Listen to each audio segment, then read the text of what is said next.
Suatu hari Umar bin Khattab datang kepada Nabi mengatakan, "Ya Rasulullah, aku mencintaimu lebih dari apapun kecuali diriku sendiri."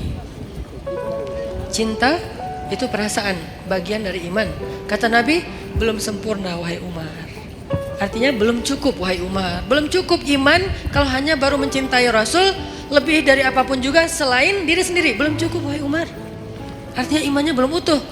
Terus gimana ya Rasulullah? Katakan aku mencintaimu lebih daripada apapun termasuk diriku sendiri. Ya Rasulullah, aku mencintaimu lebih daripada apapun termasuk diriku sendiri.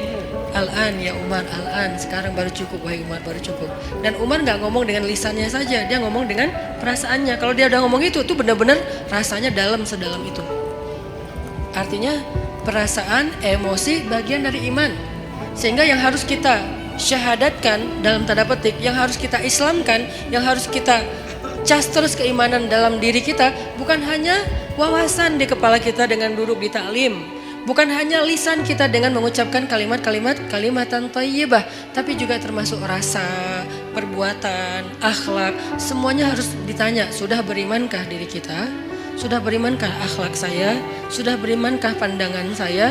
Karena pandangan orang yang beriman tidak akan melihat aurat.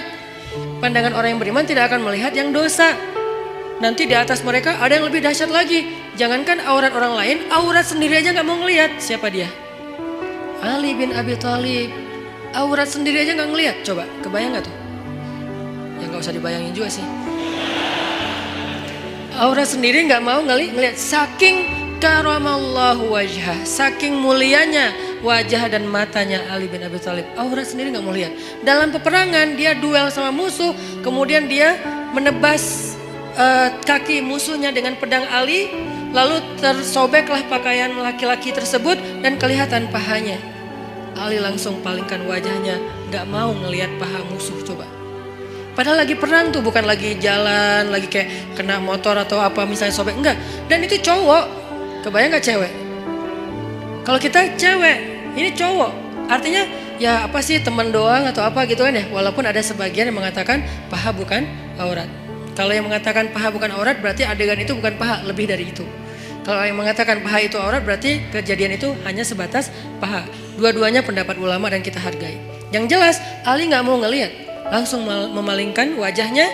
Nah musuhnya kan curang, dimana-mana kan di film juga yang fiktif, yang namanya antagonis selalu curang kan. Gak ada yang antagonis tapi baik hati, itu namanya bukan antagonis, si hero. Dia pasti curang. Begitu Ali sebagai superhero-nya balik arah, dia nyerang, curang kan. Tapi Ali, yang digituin Ali gitu, salah orang. Ali balik arah, justru pedangnya tuh lagi siaga. Begitu dia nyerang, diputerin lagi tuh pedang, putus leher musuh tersebut. Dan itu musuh bukan orang biasa, legendnya orang Mekah. Yang sahabat-sahabat gak berani duel sama dia, diam semuanya. Ali yang berani.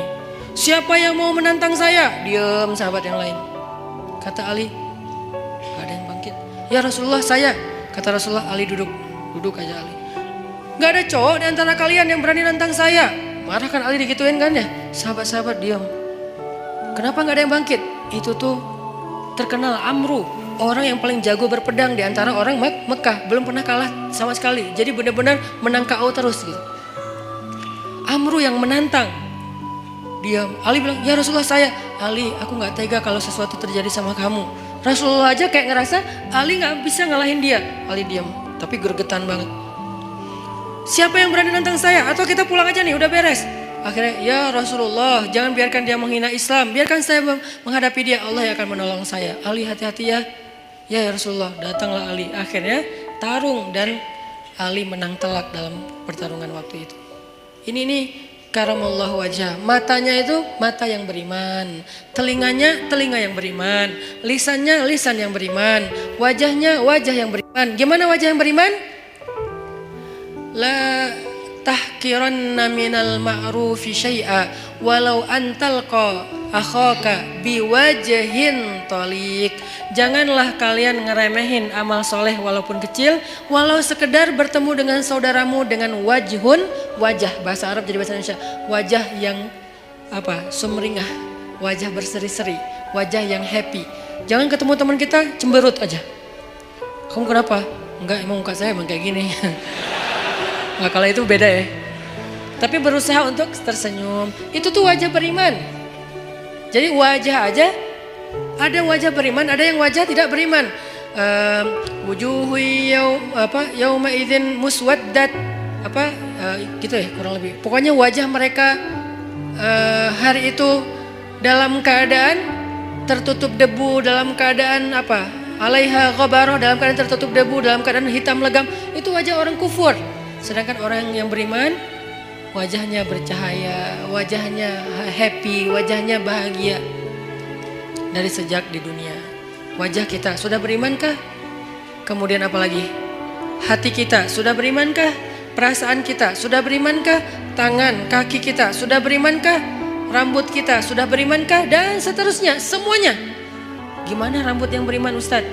Nabi melarang kita untuk membuat rambut yang terlalu ditipisin sebelah ya, sampai tinggal di atas doang gitu kan. Itu dalam Islam dilarang. Berarti rambut yang beriman yang nggak kayak gitu. Kalau ditipisin dikit nggak apa-apa, tapi ini tipisin habis tinggal gini doang. Ya, itu tidak dianjurkan dalam Islam. Berarti rambut yang beriman, rambut yang biasa-biasa aja. Kalau bisa agak luar biasa dikit. Tadi kayak cowok yang keren tadi, rambutnya sepundak, ikal. Kalau nggak mampu Ustadz, karena kalau udah saya panjang nggak turun ke bawah, naik ke atas, ya udah jangan dipaksain. Tergantung jenis rambut. Yang jelas rapi, terus dirawat sama dia kan ya, itu rambut orang beriman.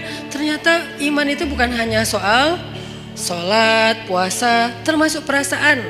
Jadi marah itu bisa jadi bagian dari iman kalau tepat dalam kondisinya.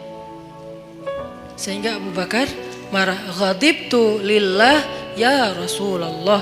Itu kata kuncinya, aku marah karena Allah wahai Rasulullah SAW. Sehingga kita wajib marah teman-teman. Sampai Nabi pernah